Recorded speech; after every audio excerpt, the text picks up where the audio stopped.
Hi అండి. ఈరోజు కమ్మనైన బీరకాయ పప్పు వండుదామండి. ఈ పప్పునైతే శుభ్రంగా కడిగి ఒక అరగంట సేపు అయితే నానబెట్టిందండి. ఎందుకంటే మరీ మెత్తగా కాకుండా మరీ వక్కలు లేకుండా వండుకుందామని. ఒక టమాటా తీసుకున్న, ఒక 3 పచ్చిమిర్చి. ఇప్పుడైతే బీరకాయ కట్ చేద్దాము. ఇట్లా పైన పొట్టు అయితే తీసి అయితే కడిగి పెట్టిన. ఇది కట్ చేసుకుందాం ఇప్పుడు.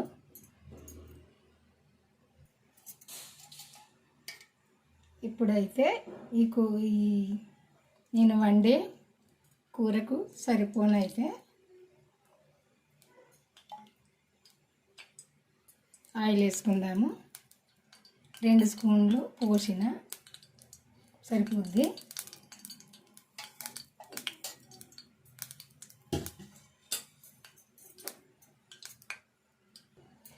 ఇప్పుడైతే తాలింపు అన్నీ వేసుకుందాము. జీలకర్ర, ఆవాలు, శనగపప్పు, ఇంకా ఏంటిది ఎండుమిర్చి, ఇవన్నీ అయితే వేసిన.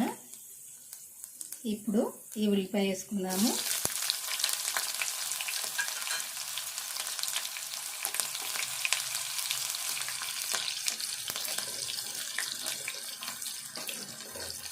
ఎల్లిపాయలు కూడా వేసుకోవాలండి.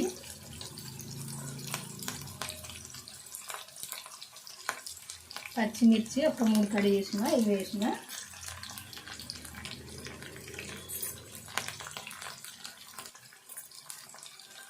పసుపు కూడా వేసుకున్నాము. ఇదంతా కలుపుకుందాము.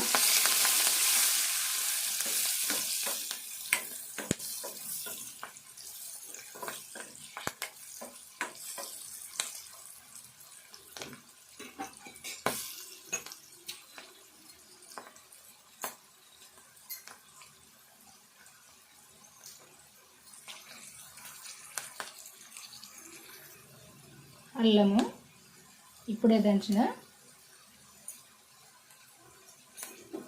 ఎందుకంటే టేస్ట్గా ఉంటుందని ఇప్పుడు దంచిన. ఇది వేసిన.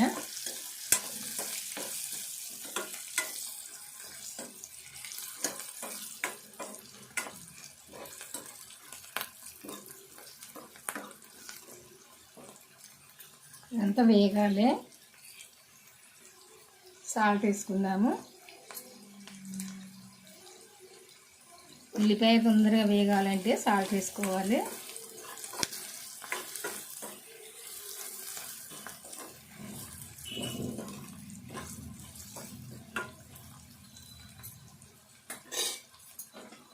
ఇప్పుడు ఫస్టే కడిగి పెట్టినా కదా పెసరపప్పు, నేను ఈ పప్పుని వేసుకోవాలి. ఎందుకంటే ఈ పప్పు కూడా కొద్దిసేపు వేగాలి. ఎందుకంటే పచ్చిపప్పు కాబట్టి కొద్దిసేపు ఇట్లా తాలింపులో వేగితే మంచిగా టేస్ట్ ఉంటుంది. ఈ వెనకటి వాళ్ళంటే చేనులలో వండిన పెసర్లు అవి వేపుకొని పప్పు ఇసురుకునేవాళ్ళు. ఈ దుకాణాలలో పప్పు ఇది పచ్చిది కదా, కొంచెం పచ్చి వస్తుంది ఇట్లా నామగా. అందుకే ఇది కొద్దిసేపు వేపుకోవాలి పెసరపప్పును. కొంచెం దూరగా ఈ పప్పు వేగితే మంచి రుచి వస్తుంది ఈ కర్రీ.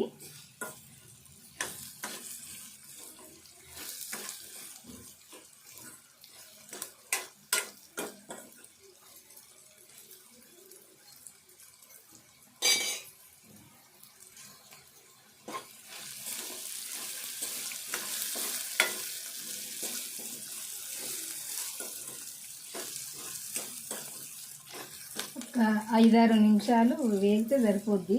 ఇప్పుడు ఒక 5-6 నిమిషాలు అయింది. ఇట్లా దూరగా వేగితే సరిపోద్ది.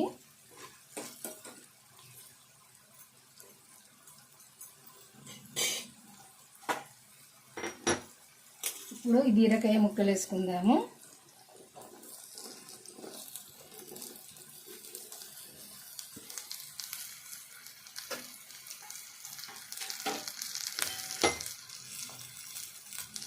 బీరకాయ ముక్కలు కూడా వేపుకోవాలి.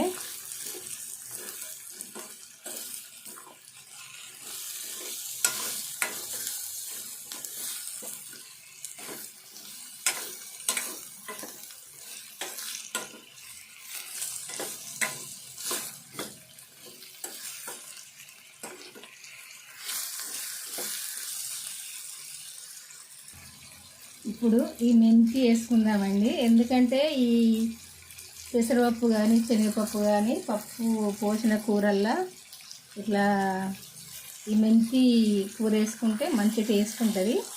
ఇది ఉల్లిపాయలు వేసుకున్నప్పుడే వేసుకోవాలి. కొంచెం నాకు గుర్తులేదు, మర్చిపోయినా, అందుకే ఇప్పుడు వేసిన. ఇంకా ఇప్పటికైనా ఏం కాదు, ఇంకా ఇది వేగాలి కాబట్టి వీటితో పాటుగా ఇది కూడా వేగుతుంది. ఈ మెంతి కూర కూడా ఇట్లా వేసుకోవాలి.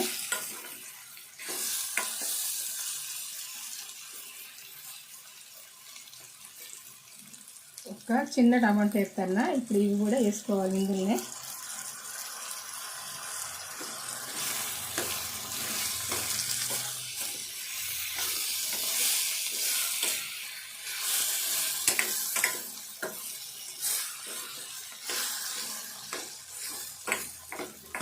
ఇలా అడుగు అంటుకోకుండా చూడాలి, ఎందుకంటే మాడుగా వస్తుంది.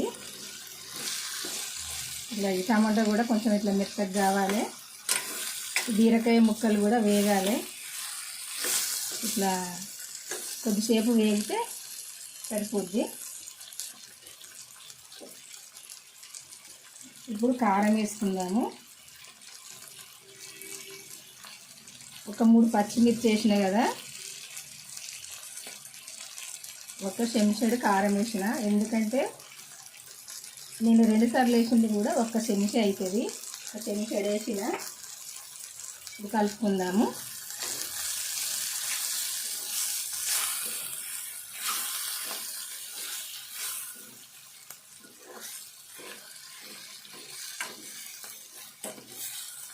కారం కూడా కొద్దిసేపు ఈ నూనెలో వేగాలి.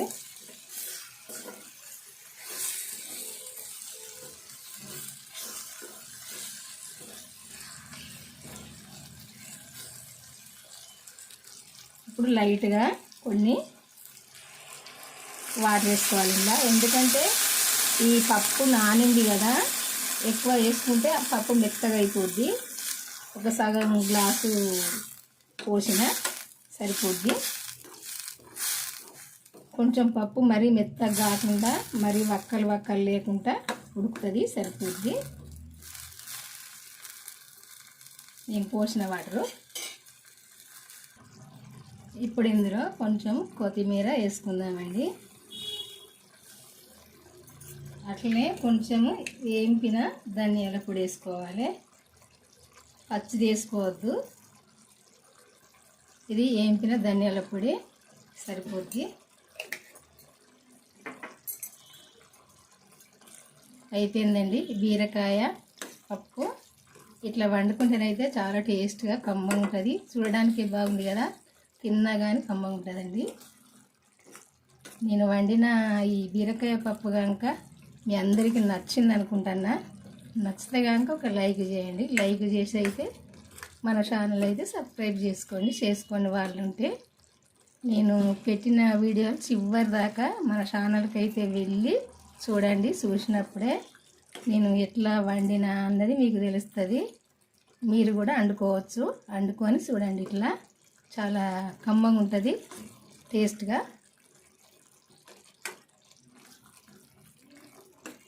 ఒకసారి అయితే ఇట్లా వండుకోండి. అంటే ఒక్కొక్కరు ఇట్లా ఫస్ట్ తాలింపు ఇట్లా బీరకాయ ముక్కలు వేసుకుంటారు, ఉల్లిపాయల ఇట్లా ఉల్లిగడ్డ ముక్కల్లా. అట్లా కాకుండా ఇట్లా పప్పు వేసుకోవాలి తాలింపుకు. పప్పు వేసుకున్నప్పుడు పప్పు వేగినప్పుడే మంచుకుంటుంది ఈ కూర అయితే. మీరైతే ఒకసారి అయితే వండుకొని చూడండి. బాయ్ అండి, ఉంటానండి. మళ్ళీ వంటతో అయితే కలుద్దాము. నేను పెట్టిన వీడియోలు అయితే అన్నీ చివరి దాకా చూడండి. మన ఛానల్కి అయితే వెళ్ళి ఉంటానండి.